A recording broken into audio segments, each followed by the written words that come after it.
Assalamualaikum warahmatullahi wabarakatuh. Shalom. Perkenalkan, nama saya Novita Ayuhapsari dari Prodi Sistem Informasi dengan NIM 2022-01013. Pada kesempatan kali ini, saya akan mempresentasikan hasil analisis e-bisnis dari usaha kuliner nasi Padang Restu Bundo yang ada di Karangkesem, Purwokerto. Analisis ini mencakup yang pertama ada bisnis model canvas, yang kedua ada stakeholder mapping, lalu ada user persona, empathy map, dan yang terakhir adalah customer journey. Tujuan analisis ini adalah untuk memahami bagaimana Restu Bundo menjalankan operasional bisnisnya, bagaimana hubungan dengan pelanggan terbentuk, serta bagaimana peran layanan digital seperti Gojek dan Shopee Food mempengaruhi aktivitas bisnis mereka. Yuk kita simak selanjutnya.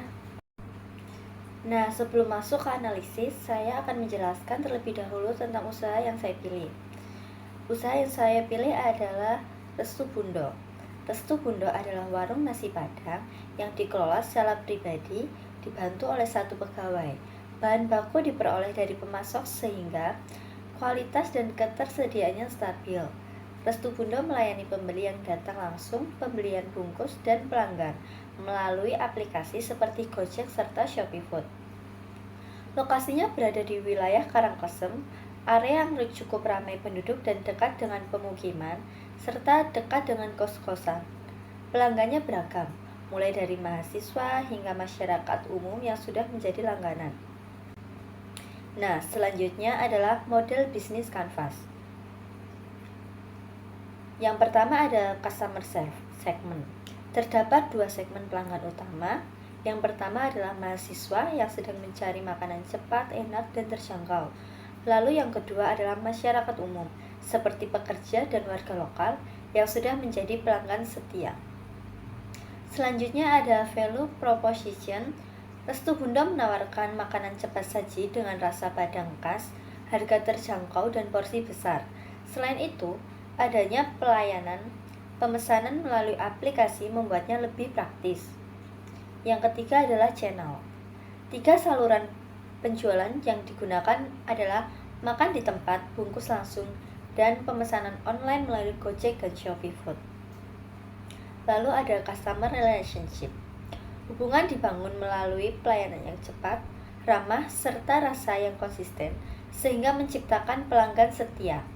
Lalu selanjutnya ada revenue stream. Pendapatan berasal dari penjualan langsung dan pesanan melalui aplikasi. Lalu ada key resource. Sumber daya utama adalah peralatan masak, pegawai, lokasi usaha, serta pemasok bahan makanan tetap. Selanjutnya ada key activities. Kegiatan meliputi menyiapkan bahan, memasang menu harian, melayani pelanggan, menyiapkan pesanan online, dan mengelola stok lauk. Lalu ada key partner yang mitra utamanya adalah pemasok bahan makanan, serta platform Gojek dan Shopee Food yang membantu distribusi. Selanjutnya ada cost structure.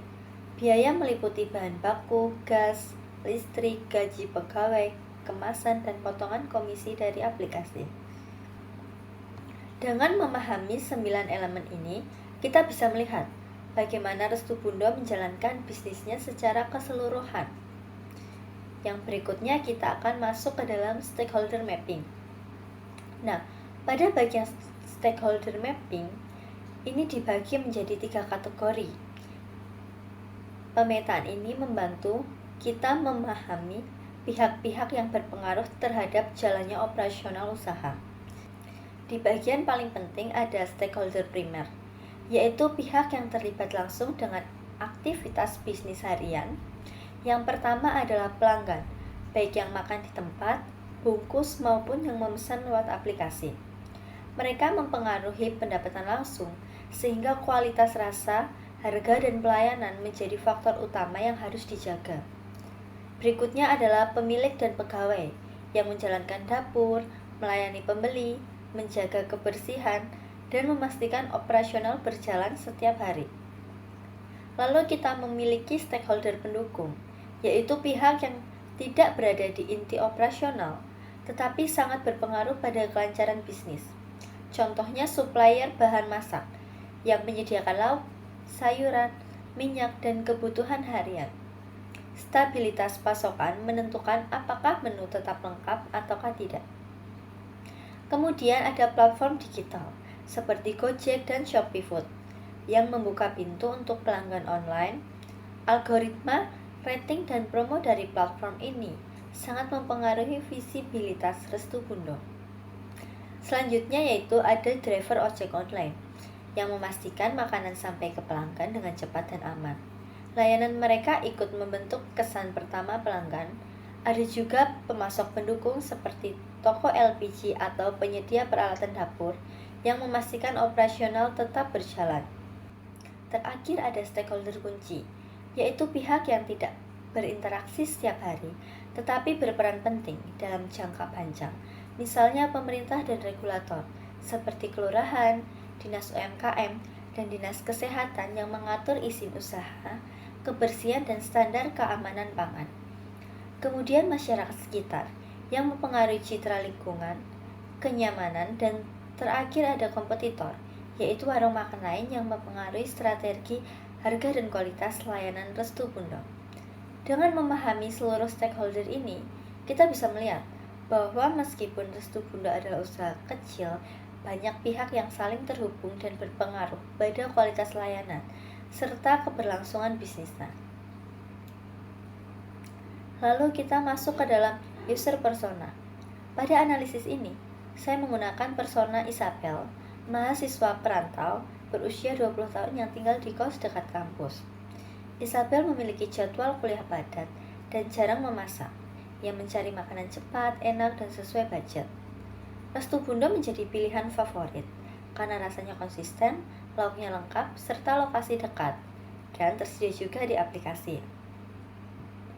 Hubungan Isabel dengan Restu Bundo terbentuk dari rekomendasi teman, lalu menjadi rutin karena ia cocok dengan rasa dan kecepatan pelayanannya.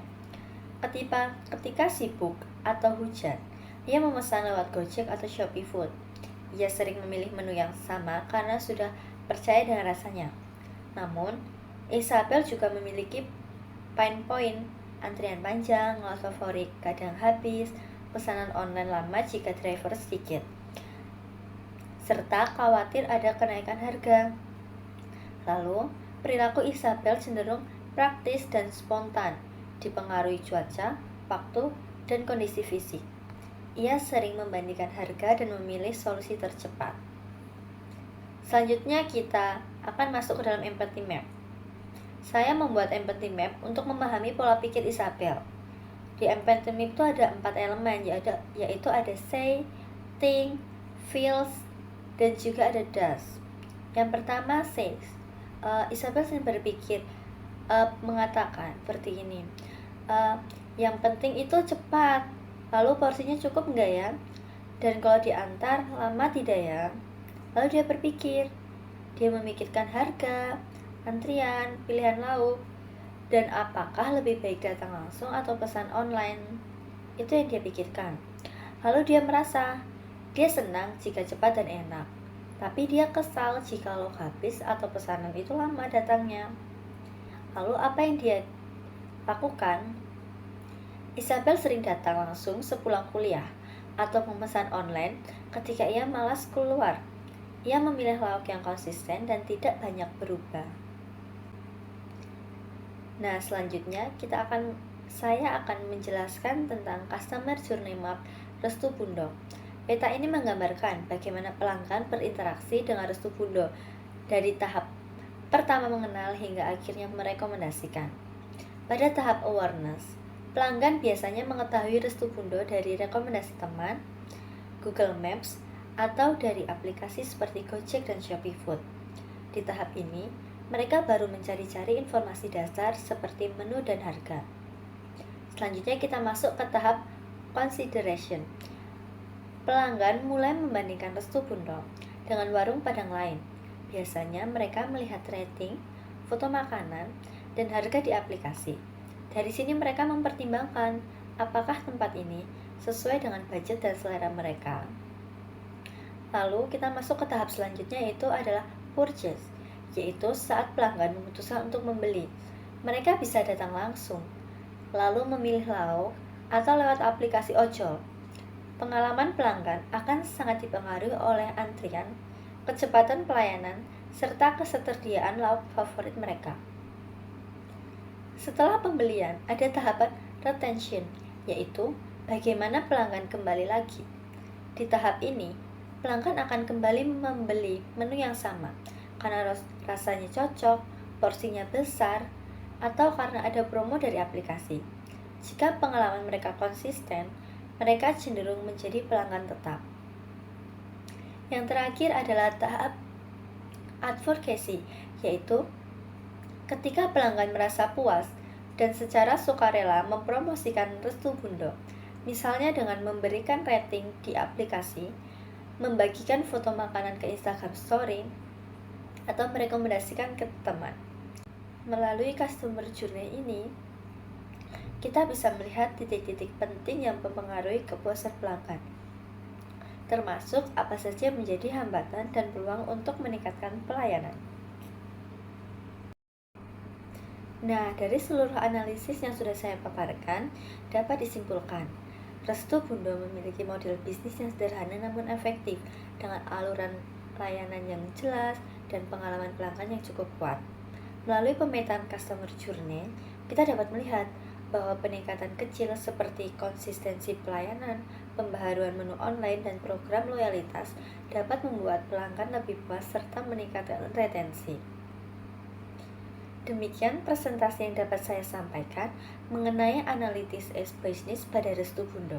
Semoga penjelasan ini memberikan gambaran yang lebih jelas tentang bagaimana bisnis kuliner sederhana dapat memanfaatkan digitalisasi dan pemahaman perilaku pelanggan untuk berkembang lebih baik lagi. Terima kasih atas perhatian semuanya. Terima kasih. Wassalamualaikum warahmatullahi wabarakatuh. Shalom.